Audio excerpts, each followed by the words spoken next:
Hello there everybody, got a special treat for you guys today. I'm going to be casting the entire faction war tournament best of 3 between Man of Faith, also known as Tex, and Mikasa, also known as Crisis or Cry. I'm going to be calling him Cry, and I'm going to be calling Man of Faith Tex throughout this event. So it's best of 3, but they have to play the same faction in every match. So it's Tyranids versus Orks. And there's a lot of talk about who's better here. Tex thinks it's pretty balanced. Cry thinks it's really Orc favoured for a few reasons, and we'll get into that as the game goes on. But you can see on this map, the early pressure from that Ravener Alpha is proving very effective, instantly getting the double model kill on those sluggers. It's a really good start for Cry. Orcs early on, they want to get out as many squads as possible. You've got to remember that the default boys, they're pretty shit. They're amazing once they get their knob leaders, and then be it the shooter boys or the slugger boys, they're pretty good when they get their upgrades in tier 1. And fully upgraded Orc boys beat fully upgraded Nids, but the Nids have cheaper upgrades and are better out of the gate for their cost. So, what's the relevance of all that?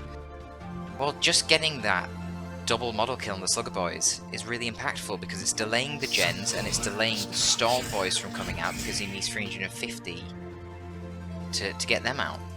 So pretty huge, and there's a little bit of a mistake down bottom, it appears, because Tex has lost a couple of Shooter Boys here as well. That must have been from the Hormagaunts. Look at how much XP they've got. That's sloppy. Hormagaunts are very fast, but obviously you should be retreating out before they get into melee, not giving them free model kills. So definitely Cry is on the advantage here, and my god, he is dominating. Look at the state of the map control as well. Really nice use of the green cover here. One thing I do want to say, guys, before I continue into this series, please drop a like and a comment down below to support this channel. I noticed for some reason last week, the views just died. And look, I don't know how the machinations of the bloody algorithm works on YouTube. It is so weird. For years, I'd only get 500 views on my DOW2 videos. All of a sudden, I started getting 2,000 a few weeks ago, but last week, struggling to get 1,000 on any of them. So please, buff it up in that algorithm again, give it a like, and drop a comment down below to show your support. It's much appreciated, and you'll get more of these big series, and continue that triple cast a week thing that we got going on as well. Alright, enough of the shilling, back to the game. So, Cry's putting on a huge amount of pressure. He has to be careful with the stomp there. He does evade it fairly well, but he needs to get out. Now, Spawn Mines have managed to get into position here. Spawn Mines, one more detonation would have killed the War Boss, but it looks like the Shooter Boys managed to kill him just in time. Really close. The War Boss gets out with 4 HP in the end. But the thing is, Tex just can't get any map control at this point, and the pressure continues because with the better map control that Cry has, he's now got a Warrior Brood out as well. The tunnels are still a thing to consider. I assume there's going to be another tunnel coming down from the Ravener. I'd put one like here and then build it on the other side up here. And you know, it's just putting on more pressure for Tex to try and deal with. Now Tex is opting for a looter here. I think that's probably unconventional. I mean, I'm not 100% sure on the meta for this matchup. I know that Storm Boys are absolutely vital, because of their scaling in tier 2 is amazing with the Bomber Boys, but even in tier 1, they're a really powerful melee squad that does power melee damage, so they kill the warriors with their heavy infantry armor very, very quickly, and that's important.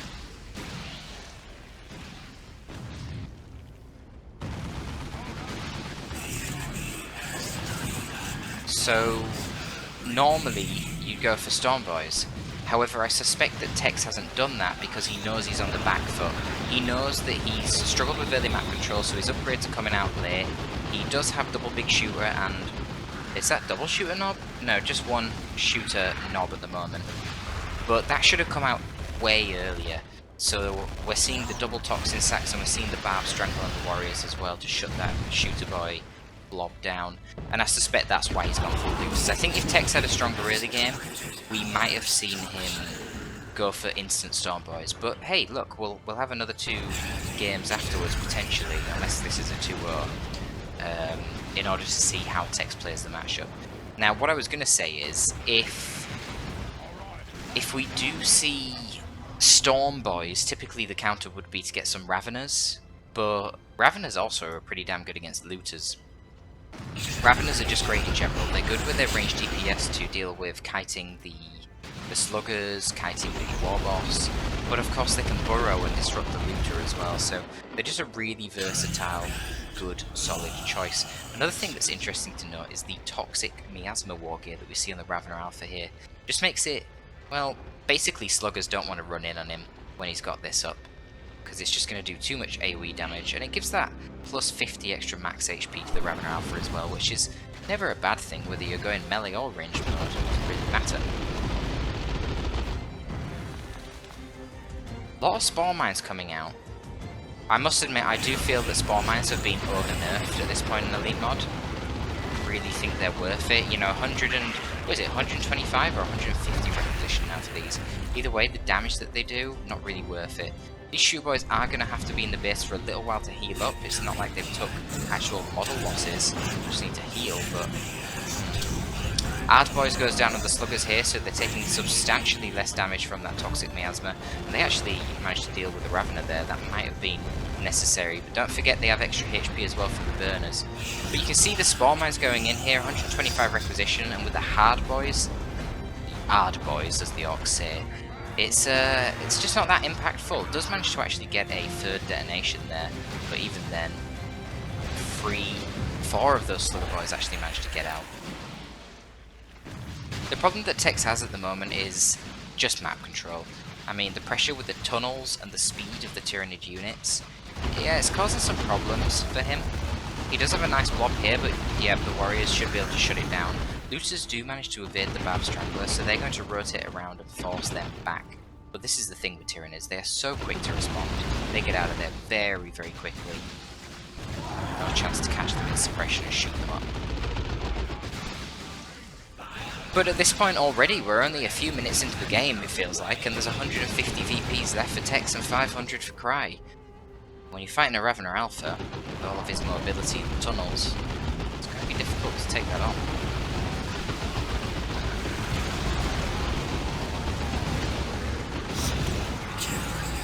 Both players are very similar in tech, at least.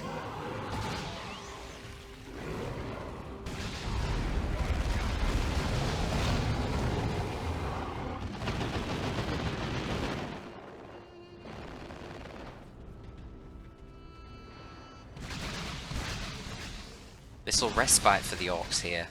Pressure from Tyranids is relentless, and this is obviously what you need to do as the Tyranids.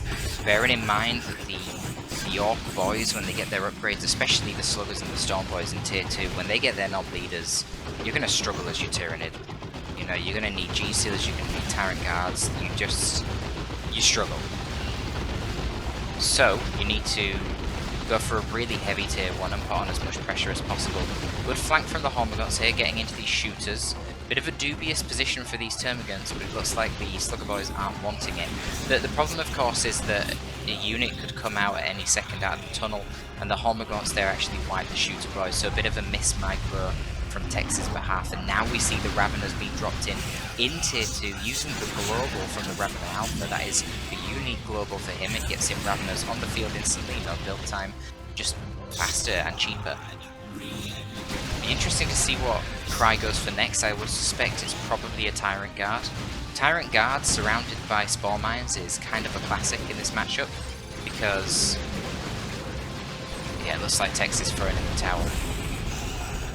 But with regards to the Tyrant Guard, yes, it was going to be a Tyrant Guard, and we also see some Rippers coming out.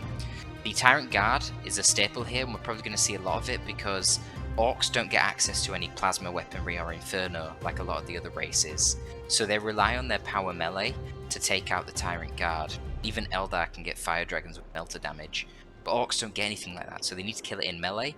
And Sluggers and Stormboys will do huge damage to the Tyrant Guard, but you surround the Tyrant Guard with Spore Mines, and the AoE damage from the Spore Mines will basically do nothing to the Tyrant Guard, but can do some really good chip to the Sluggers and Stormboys, so your Tyrant Guard splash damage can then kill them very quick and make it a very cost-effective trade. Regardless, that is going to be all for Game 1 of this series. It's obviously going to Cry a really decisive victory. I think Tex was a little bit rusty here, A little bit sloppy in his micro.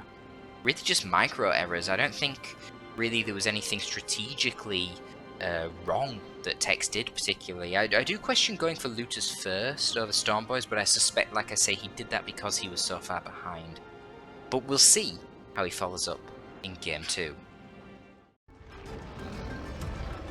Okay, here we go. We got Game 2 between Cry and Tex.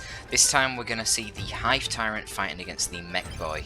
Now I think, personally, the Mech Boy is probably the strongest Orc commander in this matchup. Electric armor is amazing in the early game. It's so useful to deter double Hormagaunt builds, and double Hormagaunt builds are really nice for the Hive Tyrant and the Lictor Alpha, because if you rely on going for a ranged blob with those heroes, I feel like the Orcs just shoot you to pieces with their shooters, because they just do so much more damage. They got more range than your Raveners as well. So you go for double Hormagaunts, and then the Mech Boy can get the electric armor, and that will do insane damage to the Hormagaunts when they try and engage. It's very, very scary is what it is. Now the Hive Tyrant's not completely a slouch though. He can counter-initiate melee extremely well, which is great, especially in Tier 2. I do think he's pretty weak in Tier 1, but the ability to swap between the Rending Talons in Tier 2, I mean, he gets it in Tier 1, but like I say, they're not really that useful in Tier 1, because the melee isn't the threat in Tier 1 for Orcs, but the guns. But in Tier 2, when you're fighting the Stormboys and the Sluggers with their knobs, you can get the Rending Talons, disrupt them, do really good damage, and then when they get War Trucks, you swap out to your Venom Cannon and pop the War Trucks, which normally are a nightmare to kill, because you're relying on Venom Broods, which just get jumped by Stormboys. It's horrible. So just having an extra source of ranged AV can be very nice, but getting through Tier 1 is the difficulty with the Hive Tyrant. He's really tanky, and he's got that basic Synapse, so you get your Synapse straight away without having to rely on getting Warriors out, so this does open up the option of going for double Raveners in Tier 1, or at least fast Raveners, but probably not worth it anyway, we'll see. But he's just so slow. He doesn't have a sidearm like a lot of the other melee heroes, and that really does inhibit his effectiveness in the early game. Regardless, he's putting on a lot of pressure so far. The double Hormagaunts are doing their job. You see, the double Hormagaunts easily deal with the Shooter Boys 1v1, which is the whole point of this build. So he's pushed Tex back quite tremendously once again. Cry really putting on a lot of pressure with those Tyranids in the early game, but that's how the matchup works. Tyranids are known to be dominant in the early game versus pretty much everyone. That's what they do. And then they get to Tier 2 and they don't have any vehicle armor, and they start to fall off because there are vulnerabilities in their composition as the opponent's pulling out more power melee, pulling out better ways to deal with the heavy infantry, Warrior Brood or Venom Brood, and just creating synaptic backlashes all over the place. Look at the Slugger Boys over here getting out with only one model left, fighting those, I assume, Hormagauts. No, Termagants. Wow. Tex is really sloppy on his micros. To lose 5 models against Termagants, he obviously wasn't watching. Very luckily he got them out of there in the first place, but he did. And he's still in this game for now. So yeah, we see fast Raveners, although they're not moving very quickly. In fact, they're hiding in the base. Now, they're coming out now. Now, obviously, that, like I say, that is facilitated by the fact that you're going for the Hive Tyrant, because the Hive Tyrant has that basic Synapse by default. So that is a pretty huge buff to your Gaunts if you have the basic Synapse. It's 20% extra damage resistance to all nearby Gaunts, and the Raveners too. So it's very impactful. You don't really want to be skipping that if you're playing as the Lictor or the Ravener Alpha. But the problem that the Hive Tyrant has is, even though he provides it, he's way slower than the Gaunts. Raveners are speed 6.5, so are Hormagaunts.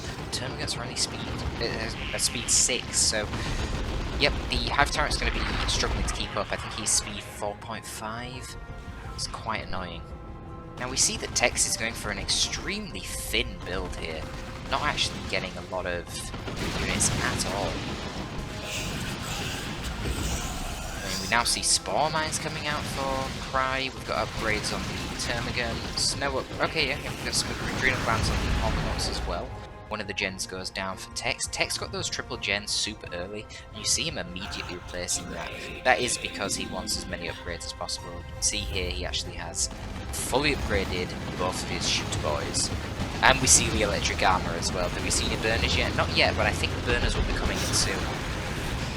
All of the upgrades are amazing against Tyranids. You really want those burners on those sluggers. The burners themselves actually do really good damage when you're chasing down the gaunts because it does splash damage, and it gives you slugger boys extra HP as well, which helps them in the melee fights.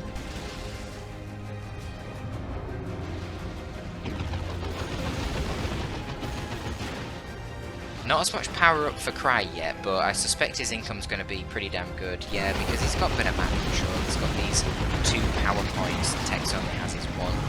And here we go, big push onto the gen farm. Homgot's moving in.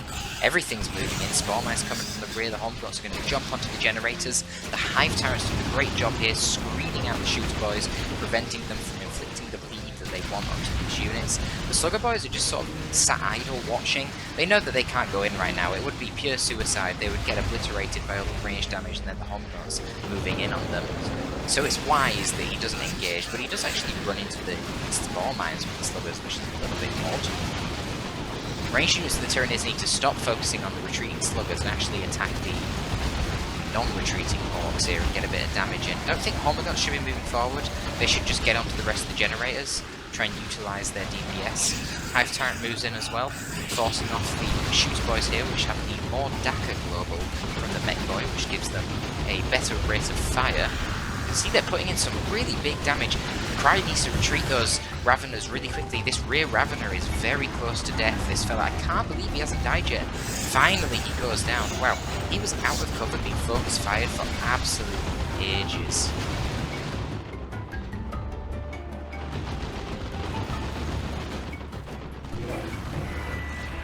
Well, the Orks are pushing back. Slugger boys going onto the point. Homogons you see down here have been capping and decapping everything, decapping the natural points owned by Tex and getting that BP so Cry can start some of that BP pressure that he had so much of in the last game. Now we actually do see double Ravener, so we're not seeing a Barb Strangler Warrior Brood this time. Barb Strangler Warrior Brood can actually be very effective on this map because it can shoot over these walls here which block normal firing lines. It can shoot over them, which is very annoying and hard to deal with. Especially when you don't have Storm Boys, and Tex has actually opted for the Pain Boy instead, so clearly Tex wants to win this battle ranged. But hopefully the Homogons are going to aid with that, and maybe, I was going to say maybe like the charge and the Hive Tyrant, but that's not going to work. So we'll see. Raveners do burrow in and cause a bit of disruption, but spend a little bit of time actually meleeing the Pain Boy, which is not ideal. Probably need to retreat before they lose models, but it's too late, they do lose a model. And Tex loses that engagement, but I actually think cost effectiveness wise, well, they traded about even, I suppose. Only 3 shooter boys down there, but then a Ravener Brood model is a big loss as well. Brood Nest is coming down behind the line of sight blocker. That is going to enable Cry to reinforce those lost models and continue with the insane amount of pressure that he's got. Just no power at all at this point for Tex. He doesn't even own this contested power. Grabbing this should be a priority for him 100%. Because right now, he is down to just his power node and he's going to lose even that soon. So he's going to be down to his base 10 power income. Not ideal. He actually does get the generator started before the power node goes down, which is very timely, and manages to snipe another Ravener Brood model. Look at how expensive those are. 66 requisition and 7 power to reinforce them. The mech boy moves in straight on top of the Brood Nest using his electric armor. This looks like a pretty brutal engagement here for Cry. Loses a Termagant model. Looks like he's going to start losing some more Raveners, but now the double Homogons are into melee, and this is not the situation where Tex wants to be. He's got no more energy left in his mech boy, so there is nothing to deter these Homogons. Once they're in melee, they're going to tear through shooters in no time. But Tex somehow has saved up enough power to start his journey to tier 2. The only problem is that he doesn't have a lot left in his reserve at this point, and his income, quite frankly, is not very good. So I don't really know what he's going to do when he gets into tier 2.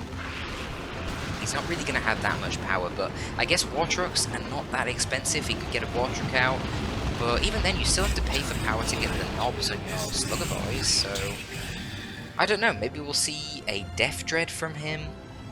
But the thing is, he's not that far ahead of Cry. The only thing here that's probably keeping Tex in the game is the fact that Cry is actually floating a huge amount So Cry is actually behind in tech timing massively, even though his economy can definitely handle it. Slow reactions from Cry there.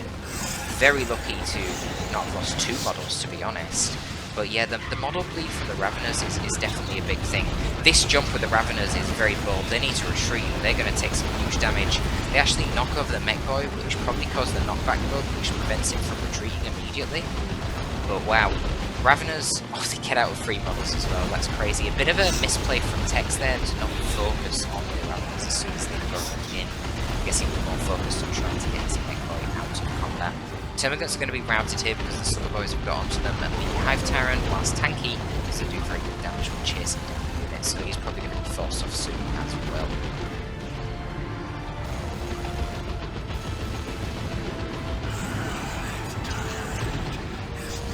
Hive Tyrant gets to level 2 as some of the Slugger Boys here are taken out by the Raveners. Hive Tyrant getting a nice little poke on the Slugger Boys on retreat there, kills another one, but here is the Knob Leader. So Tex went tier 2 to rush the Knob Leader on his Slugger Boys. That is novel. Not something you see every day. Cry is going to end up in tier 2 and nearly have enough resources to instantly go tier 3. Not that that would be a good idea, I'm just saying, that's a lot of resources. So it will be interesting to see what he goes for. He could opt for the melee upgrades on the Raveners, he could opt for the Venom Brood, which does have a lot of range units that benefit from the Synapse. But most likely, I assume, yeah, we're going to see a Tyrant Guard. So he calls down the Tyrant Guard using his global, which gets it immediately, only for build time. And at a very small discount price. So that actually compensates for the fact that Cry floated for quite a long time, cutting out the build time there on the Tyrant Guards on the field very quickly. And Tex hasn't really had the opportunity to build up much of the power. I suspect that these generators probably only finished within the last minute or so. So still no vehicle from Tex. By the time he gets a vehicle out at this rate, Cry easily is going to have the tools to respond. Of course, he can get the Venom Cannon on the Hive Tyrant as always, but he could also get that Venom Brood. So really, it's probably just playing into the hands of Cry, because he wouldn't mind getting a Venom Brood right now. You know, he's got Termagants and double Ravener Brood that could benefit from that ranged Synapse. So I probably would be looking to get Storm Boys if I was Tex. You know, you've got the Pain Boys to try and support them. It's not ideal getting the Storm Boys in tier 2 because they're coming out at a very low level, which, you know, means less damage, less HP. But I think with the Storm Boys, having the Pain Boy to support them, they could definitely work. And Storm Boys are just amazing against Tyranids in general. Punish this ranged blob of double Raveners, and then you've got Bomber Boys as well to disrupt the double Bomber Boys. Oh, beautiful special attack there from the Tyrant Guard. Sends the Sluggers and the Pain Boy absolutely flying, whilst the Raveners focus fire on the Pain Boy. Pretty good reactions from Tex actually treating his Pain Boy pretty much immediately, so that range DPS didn't come in. That could have been a dead Pain Boy very quickly. Mech Boy is doing what he can on the sidelines, trying to contest this VP game. Funnily enough, in spite of the map control favouring Cry for most of this game, Tex is actually ahead in VPs, and he is opting for the Death Dread.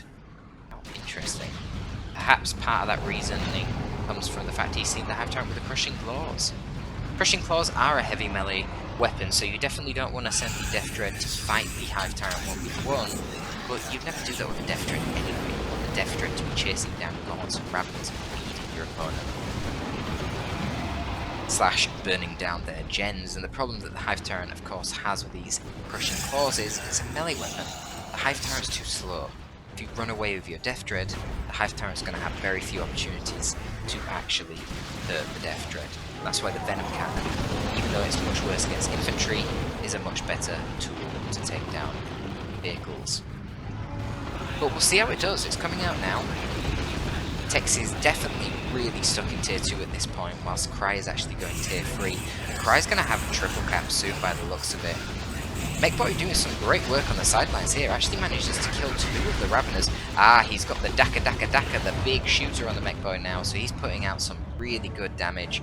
You see with his level as well, nearly level 4 at this point.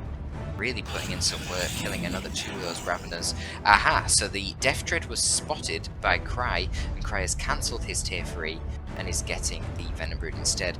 Now, with the bleed that these Raveners have suffered, you've got 3 Raveners as well. That is in total a 198, I don't know if I did that math correct, 198 or so requisition. So, yeah, Cry is going to be stuck in tier 2 for a long time as well. This, guys, could be quite a long game indeed. Nice little engagement here from Cry, splitting up the Humours, getting onto the shooters here. You can see the Slugger Boys and Painboy are pulling back in order to counter-initiate those Homogorts.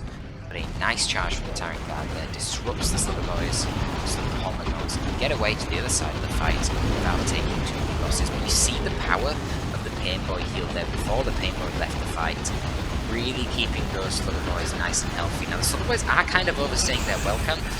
There is a risk here that the Slugger Knob is going to go down. In fact, the Sluggers in general, the Slugger Knob does go down. Fortunately, there's no range support here to try and help Cry. If he had just a Termagant squad here, those Sluggers would have been in some real trouble. Meanwhile, the Death Dread has actually been burning down the gens. I don't know how Cry managed to miss that. He sent the Venom Brood all the way over to that fight where they were not needed. Didn't have them in the correct position to deal with the Death Dread. The Hive Tyrant went down as well. I don't know, I didn't even notice that. That's terrible for Cry.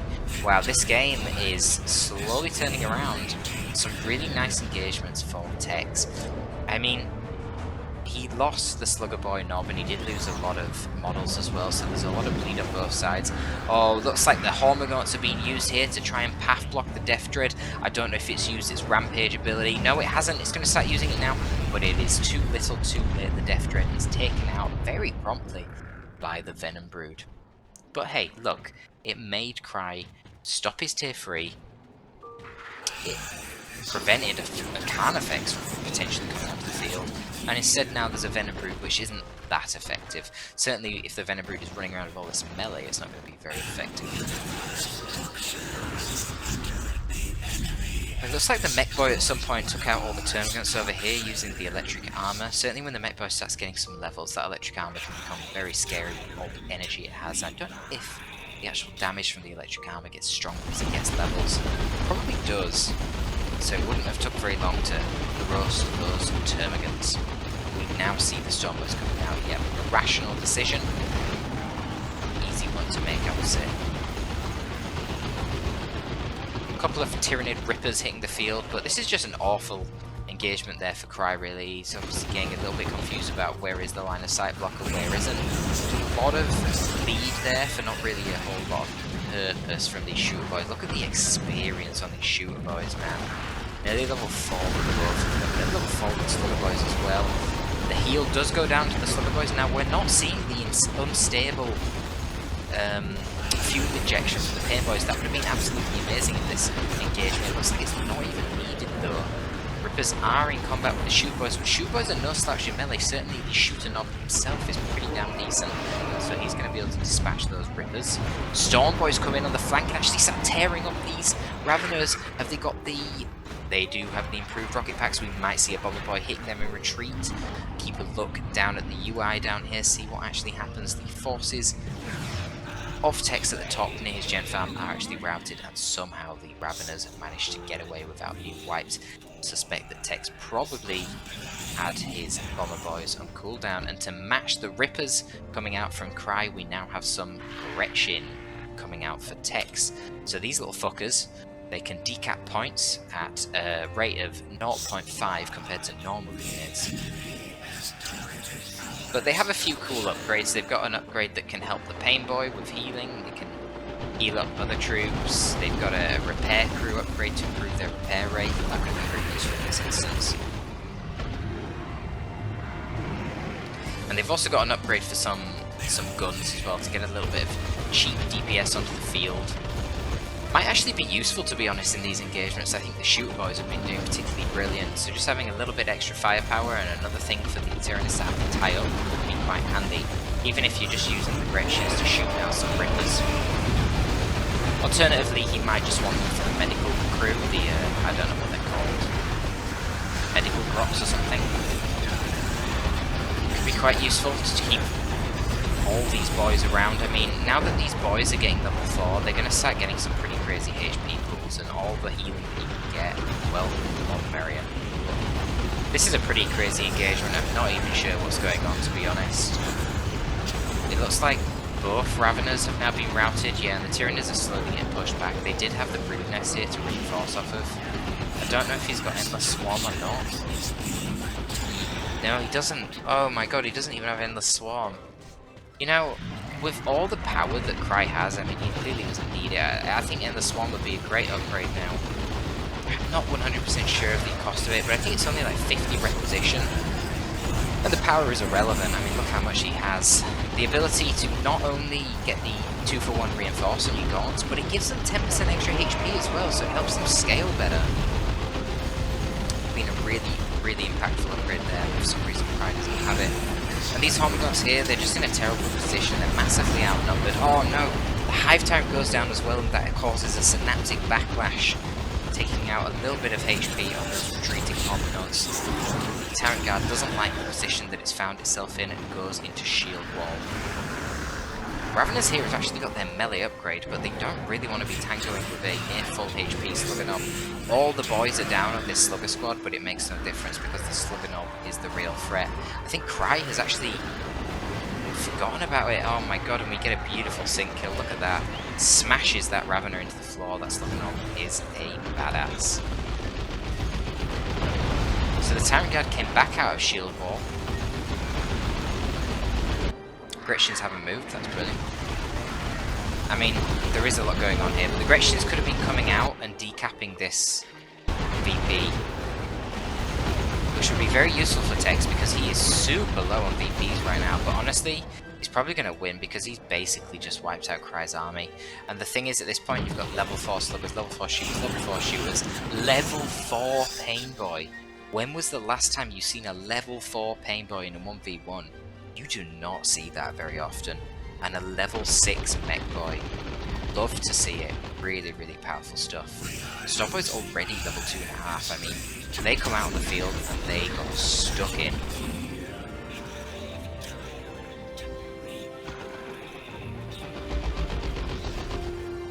So another Tyrant Guard gets called down for Cry, but yeah, I mean, it's a little bit too little too late at this point. I don't understand what a level 1 Tyrant Guard is going to be able to do against these level 4 Sluggers and a level 2 Stormboy with level 4 Pain Boy support. But, you know, fair play, he's not throwing in the towel. Tex does only have 50 VPs left, so I guess it is possible that he could try and get some sort of sneaky VP victory here. I don't know what Tex is doing with the Gretchins.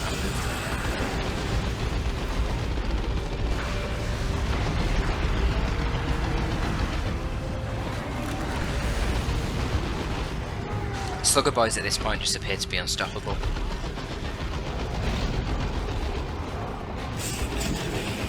They are just tearing through everything and inflicting insane amounts of bleed onto Cry's forces. More Daka on the shooter boys, level 4 on both of them. They just minced that poor Hive Tyrant. Tyrant Guard's charge there actually saves the Hive Tyrant from going down to the Storm Boys, but the Storm Boys might even finish him off anyway. Oh wow, they get him, and all the Tyranid forces were coming into melee with the Storm Boys to try and prevent it, and they get sent flying back due to the backlash. Yeah, and Cry is basically base locked at this point. He started a tier 3 tech, but it makes no difference whatsoever. It's going to take way too long for him to be able to get anything out to stop this game from going out of control. Even if Tex was stuck in tier 2 at this point, he'd probably win because of the sheer numbers that he has in comparison to Cry. He'd just be able to win on VPs, but that's not the case. Tex is actually ahead in tech at this point, so yeah, Looted Tank on the way. This game's over.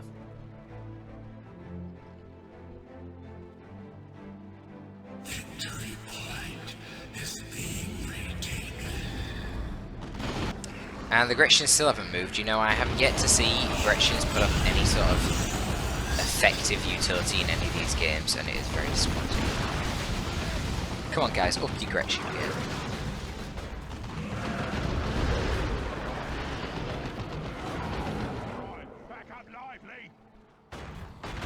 You know, it's usually Tex that makes comebacks from these ridiculous situations and never gives up.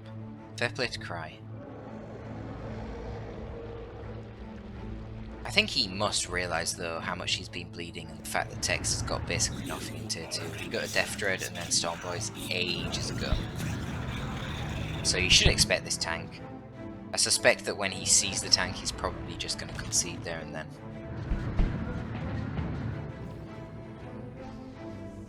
Finally, the Gretchens are getting the Grot Orderlies. Which, yeah, makes them a little bit... well, turns them into mini pain boys. And they get... oh, damn it, I wanted to show the model. Well, Cry frozen the towel, that was quite clear. There was no coming back from that one, I'm afraid. So it's 1-1. But it is a best of 3, so we're going to go to game 3 next.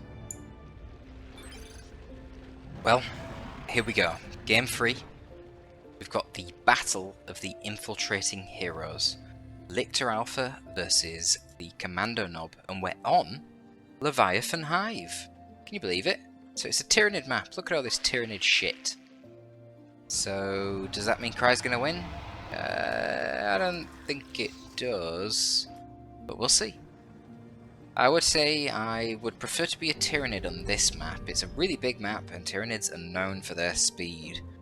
You know, Slugger Boys, speed 5. Shoot Boys, speed 5. Omegons, speed 6.5. Termagants, speed 6. Yep, it's going to be helpful. Even the Warriors are speed 5.5 for Tyranids. So moving around this giant map could go pretty well. Could go pretty well. But it would be better if he had the Ravener Alpha, that's for sure. Tunnels on this map are insane. Like, beating Ravener Alpha on this map, it is very, very hard. I don't think Ravener Alpha has any bad matchups on this map. Anyway, we see a Flesh Up coming out from the Lictor Alpha straight away on the Slugger Boys. Slugger Boys actually have less HP than the Shooters. Notice that they both have 600 HP by default, but Shooters only get 5 boys in a squad. Sluggers get 6. So yeah, if you want to kill something straight away, go for the Sluggers. I'm not sure if Flesh Up kills the Shooter Boy straight away. I don't think it does. I think you need to get the melee attack afterwards. I think it only does 110 damage. I don't know the number off the top of my head. Either way, the Lictor Alpha draws the first blood. Other than that, there's not really been a lot of action so far, just a little bit of poking. I'm also going to move in here, try and get a little bit of poke onto the power node, but it's not an engagement they want, not with more shooters in the back to protect them and Slugger Boys to counter-initiate. Pretty awful engagement from Cry. You should have seen that and disengaged a little bit earlier. Ends up losing 3 Hormagaunts for a whole lot of nothing, really. Now he's going to struggle with this engagement as well as the Sluggers move in on the Termagants, but the Hormagaunts are coming to counter-initiate. Now the Sluggers do actually need to try and proc some specials here. If they don't proc any specials, this is a very dubious engagement, and they failed to proc the specials, and the Slugger Boys wipe due to it. That is quite unlucky for Tex, I must admit. If they procced a special, they could have used that to retreat, and they would have got a lot of bleed on the Hormagaunts. They definitely would not have lost their Slugger Boy squad, but it is what it is. It's the risk you take when you commit to those sorts of fights where you're reliant on the specials. You know, you could argue, well, he shouldn't have took that risk because he was reliant on specials. You never want to be reliant on specials. You should just see it as a boost. Don't blame the RNG when you didn't have to rely on the RNG in the first place. Anyway, Stormboys are out now. They're going to be able to jump in and force off these Termagants. Not very good at chasing, but they can proc specials and that will knock over the Termagants, and when they're knocked over, pretty damn vulnerable.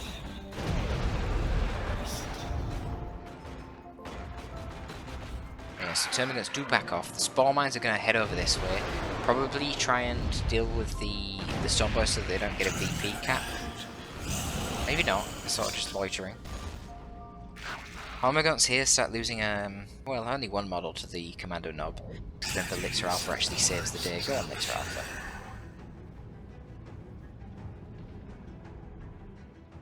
Kinda shocked that the Lictor didn't go after the power node there. Because you know how power dependent Tex is. Let's see how these Spore Mines do these days against these Storm Boys. I don't think that initial detonation actually affected a lot of the models. They're blowing up from way too far away. They're getting the damage over time, but they're not getting the actual damage from the explosion. Not ideal. Alright, well, they do force off the Storm Boys, but yeah, I really don't feel like this is worth 125 requisition. even accounting for the misplays. As is kind of expected, a lot of map control being taken by the Tyranids. Tech's losing that natural requisition in the top. Here we go with the spawn mines again. They just, yeah, I don't know, man. They just don't seem to do a whole lot.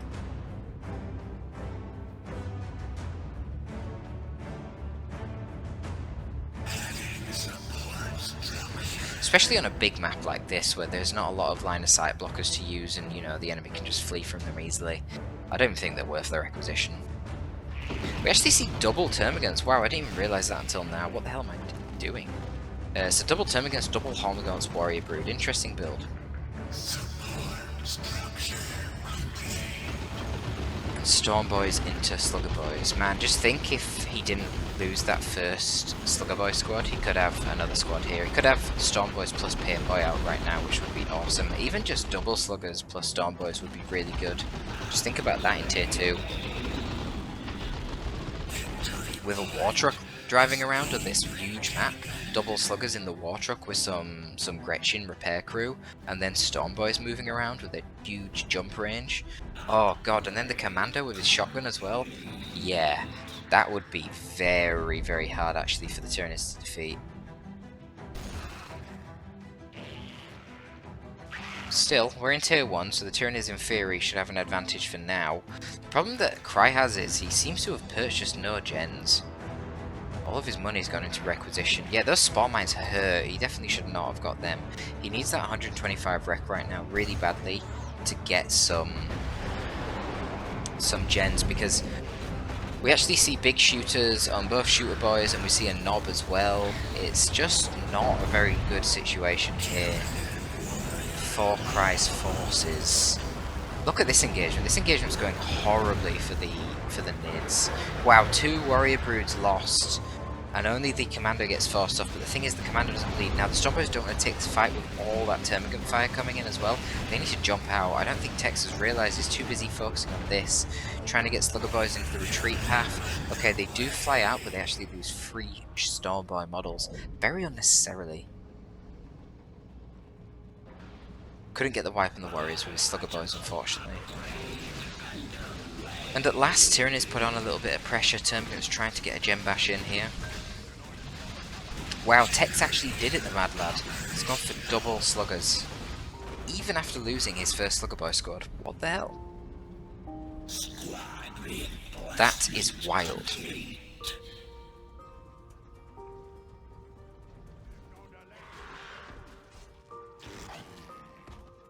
Have we got Flesh Hook? Oh, beautiful Flesh Hook. Slugger Boy squad wiped. Good job he got the second one. I mean the third one, jeez.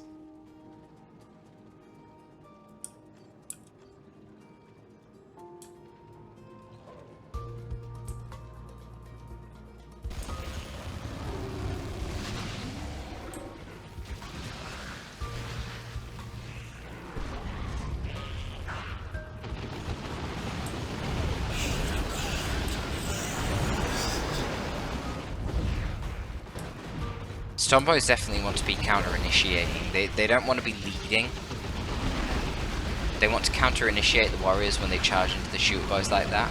But the way this engagement set itself up, with the Stormboys isolated against the Lictor, Hormagaunts and double Termagants, whilst the warriors can charge in using their leap and their heavy infantry into the shooter boys to take a lot less damage, that was just perfect for Crisis.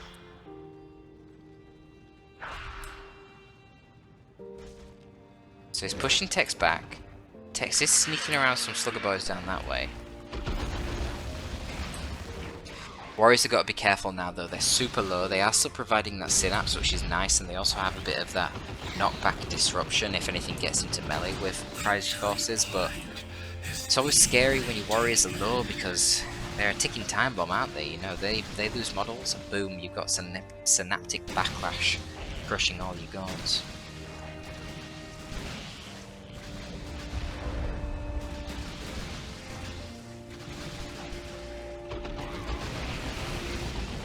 I think Cry is aware though that he's probably behind in tech, because he has gone for a pretty huge tier 1 here, and he put his gens up super late as well. These Hormagaunts reinforcing, So he dropped the pheromones down with the Lictor Alpha. Oh, that was such a lucky special on the Lictor. Bloody hell. Oh no, this is what I was saying though. The Warrior Backlash and the Storm Boys on retreat. Power melee. Oh my god. So much damage on those Warriors. Actually quite lucky to get out with all of them still alive. But the double Backlash was brutal. Swung that engagement against Cry just like that. Storm Boys, man, such a great unit in this bloody matchup. So powerful. And here the Nob Leader comes. All of a sudden, they get even stronger. I don't think they'll even give a shit about these Spore Mines. They can probably just melee them to death. And again, 125 requisition down the fucking drain. I mean, look at that. They don't give a shit, man. Spore Mines are inherently meant to be the melee counter for the Tyranids because Hormagaunts aren't a melee counter, right? Hormagaunts are a range counter. Termagants and Raveners are your melee counter. But if the enemy spams pure melee, your Termagants and your Raveners are going to get overwhelmed. And you're going to get overwhelmed in micro. When the enemy can just A-move at you, but you've got to individually stutter step all of your ranged units. So that's why you have Spore Mines. But yeah, I don't know, man. They just don't seem to do that job anymore. But hey, I was the Spore Mine abuser who won tournaments with them, so I guess I would say that, right? Anyway, we see Gretchen is coming out. We've got Grot Orderlies. So grants the ability Fix 'em Up. Fix 'em Up! Which heals an allied Orc unit for 10 HP for 10 seconds, stunning them for 5 seconds. So it's 100 HP per model healed in a unit, but it stuns them for 5 seconds. You use it basically to keep your Storm Boys alive. I mean, look at the Storm Boys already. They're full models, but they're super low on HP, and it only gets worse when they start getting more and more levels as well. Especially the Nob Leaders. The Nob Leaders constantly need healing because they never actually die. You end up retreating squads where all your boys are dead, and the squad leaders have like 200 out of 400 HP. So then by the time you've reinforced all your boys, your squad's nearly full HP, so you send them back out, but the squad leader might still only be 300 out of 400 HP. Well, that's where the healing from the Grot Orderlies can come in quite handy. Instances like this as well. Look at that HP. They're losing they're only like 2/3 of their HP, and they've got 6 out of 7 models. But yeah, we'll see if they're any good or not. I mean, at the moment, they're just chilling in base. I assume that's not the intention. Yeah, he just dropped the heal on them. Interesting. Maybe he's literally just going to keep them in base to heal things up quicker. It's an interesting application of them. I mean, obviously having the healing on field so you don't have to retreat your unit back to the base, it would be a huge advantage. But I guess it is another thing to micro. And of course it risks losing the Gretchen. They're not very tanky with only 450 HP for the entire squad. Nice liberal use of Rippers here from Cry. The Rippers are great. They're just so cheap. Tie up the enemy shooters. Disrupt any vehicles they get, slow them down. Oh, really nice attack there from the Lictor. He's got those scything talons. Oh my god! Oh wow, what a beautiful explosive shot there from the Commando Nob Shotgun Blast. Hit bloody everything! Just annihilated them all, and then the Storm Boys got the perfect opportunity to wipe out 2 of those Adrenal Gland Warrior Brood models. So you get the massive AoE damage from the shotgun, and then you get an extra 20% damage spike to all of the nearby Tyranids from the 2 warrior models going down. And now the Commander Nob shotgun's really annoying as well because it has that passive knockback with its basic shells, and it's knocking over the Lictor Alpha.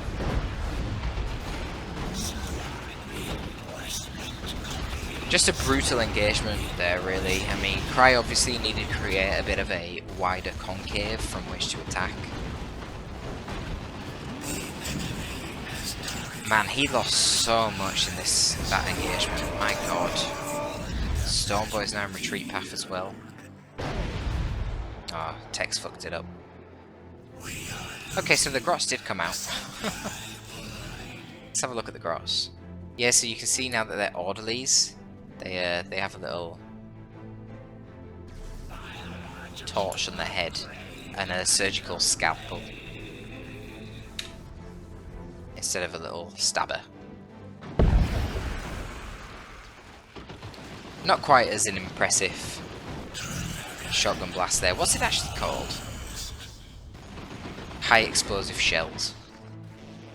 Yeah, not really great hitting the warriors, but I suppose it does weaken them, so that when the next time you actually get a proper engagement, you know, not just a little skirmish like this, they are going to be easier to pop. Because that's one of the things with warriors. For their cost, they have an obscenely high amount of HP. They 65% bonus HP from the adrenal glands is just so good, but they don't have any HP regen.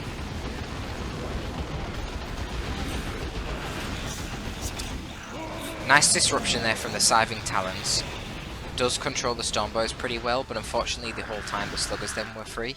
So I think Cry should have really got out with the Warriors a lot sooner. He did use Pheromones as well, which causes a debuff in the area, so any enemy units in the area do 30% less damage, and obviously it helps his Hornets constantly reinforce. I hope he's got Endless Swarm. If you're using Pheromones, you definitely want Endless Swarm. I think the Endless Swarm are a really good upgrade anyway. The extra HP on your gaunts is really nice to help them with their scaling. But Cry's taking it off in tech here. Tier 3.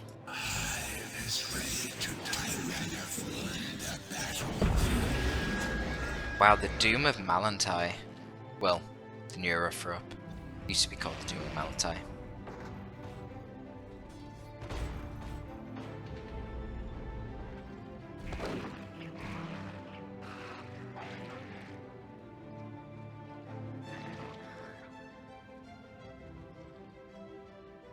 I wonder if Cry will reconsider upon seeing the...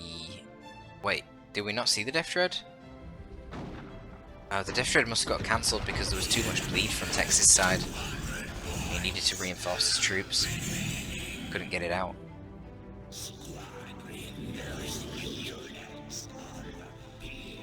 Let's see how the Lictor can do against these Sluggers. Now, it's not ideal in terms of his war gear. The Adrenal Glands are okay, but the best gear to fight Slugger Boys would be Toxin Miasma. Yeah, he's gonna get wrecked. He needs to get out of there, he's gonna die. We're only level 2 Sluggers as well.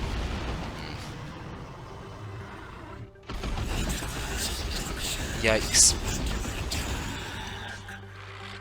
I mean, he even used Pheromones for the 30% damage debuff. That seemed extremely ineffective.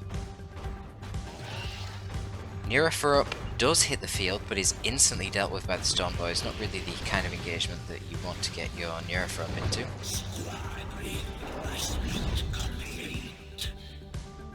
I really question the decision to get a Neurothrup. I understand he's... Well, he's not even that lacking in power. I don't know why he didn't just go for a Carnifex. Thornback Carnifex would be amazing right now. It's kind of hard for tank busters to do a lot on this map because there's a lot of line of sight blockers. You know, you can hide here when you're defending this area.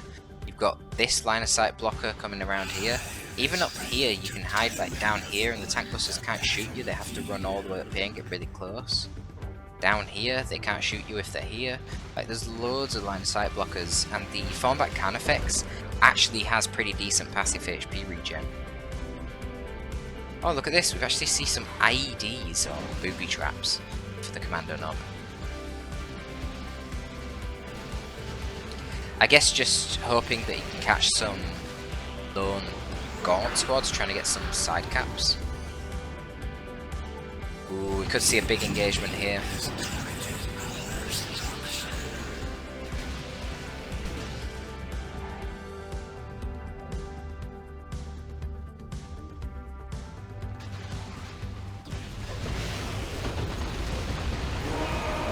Giant Orc blob here, setting themselves up beautifully for a paroxysm. There it comes in, so that slows down the Orc blob, and it does percentage-based damage as well.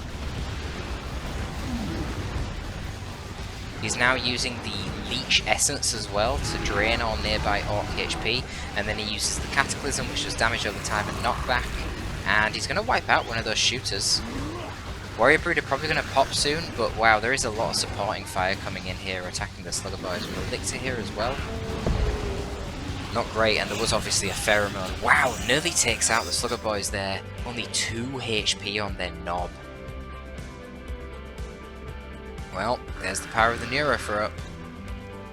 The thing is, as vulnerable as the Neurothrope is to the Storm Boys, you can't just jump on it in that instance, because you're just going to get killed by all the melee and piercing DPS nearby.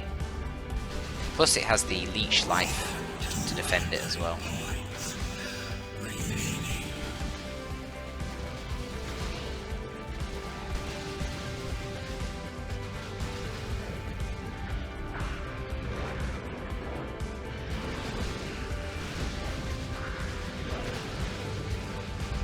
Can't believe the Booby Trap actually infiltrated again there before I could kill it. Can you believe it? Alright, here we go again. The Neurothrope is trying to stall with the Cataclysm, but he kind of moves himself up a little bit too far forward. It's okay.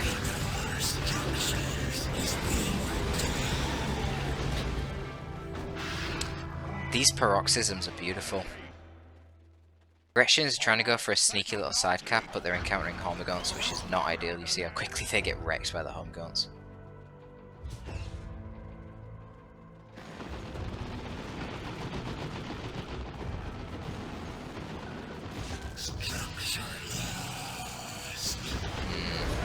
Very even in terms of VPs at this point.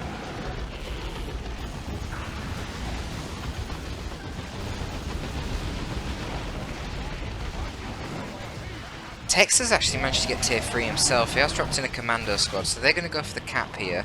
Do note that commandos have 50% extra capping speed, so that's going to help them quite a lot, but I don't think they're going to be able to finish the cap. No, they're definitely not finishing this cap. Ooh, love the Dagger into a Rocks. Oh, it's the classic. Let's see how this does. If this kills the Neurothrope, that would be insane. Oh, the distribution on the Rocks was kind of a fail, to be honest. Jeez. Tex could have actually positioned that a bit better, needed it to be a little bit down towards the left.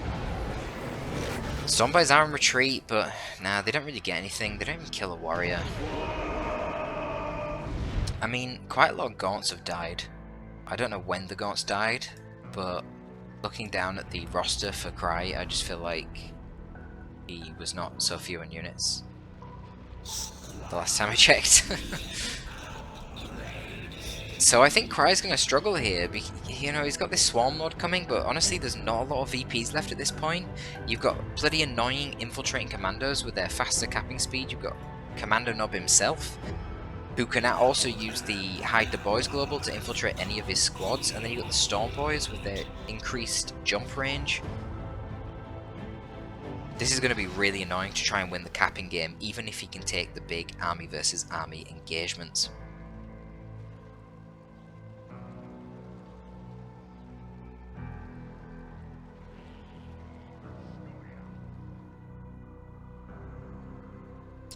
Little bit of a lull in the action here while the armies posture up. Cry's going to try a big push with his army on this side. Neurothrope ready to support whilst the Lictor Alpha is coming down in this direction. But unfortunately for the Lictor, commandos do actually detect. They can infiltrate and they can detect. So the Lictor's not going to get this cap. And man, without the Swarm Lord, it looks like Cry can't even push this side. So he has to wait for the Swarm Lord, which unfortunately is going to take way too long because, well, Cry can now just rotate around, force off the Termagants here, and hold these two VPs for the 2 cap. There's only 63 VPs left for Cry. He's actually going to lose his Termagant squad as well, and a looted tank is on the way for Man of Faith. Yes, as Mustafa says in the chat, Cry needs to use Without Number, but he doesn't actually have the red, it would appear. Wow, very low on red. Without Number is a tier 3 global for the Tyranids, which allows you to drop in a Termagant and a Hormagaunt squad fully upgraded anywhere on the map for a little bit of requisition, a little bit of red, but unfortunately I think it's too much red right now.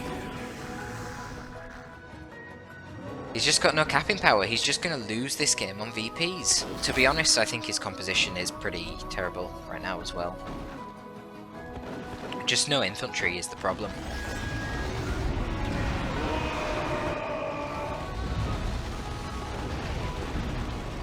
Eventually the Commando Nob can get his rocket launcher, the Commando Squad can get a Nob with a rocket launcher, and then you've got a looted tank as well. That Swarm Nob's going to die. He's making the final push. Not able to take anything down here, and Omagons are going to get a decap, so the game hasn't ended yet, but realistically, yeah, it's over. Like, the Painboy and the Slugger can easily get that, and a looted tank comes in and basically one-shots the Homegrown squad. Yeah, that's the end of the VP situation for Cry, damn. Man. This is a very weird position for the Swarm Mod to be in. I don't think I've ever seen him like this. Oh, he's starting his Blade Flurry ability. Well, there you go. Valiant Slugger boys. Slugging it out to the end. Actually win the game for Tex there with the decap. But a nice little series. I really like this mashup. A lot of carnage, a lot of DPS on both sides. I mean, it is the two highest DPS factions in the game, Orks and Tyranids. But yeah, thank you for tuning in, folks. Do leave a like, do comment down below if you appreciate this content, and also comment down below who you think is favoured in the Tyranid and Orc matchup. Who do you think the most important units are? Do you agree with Cry's assessment that Storm Boys are the most important Orc unit? And Tyrant Guards are up there for most important unit for the Tyranids, along with Barb Strangler Warrior Broods. Is there something else you think is more important? Yeah, that's it. Alright, thanks for tuning in, folks. Torpid out.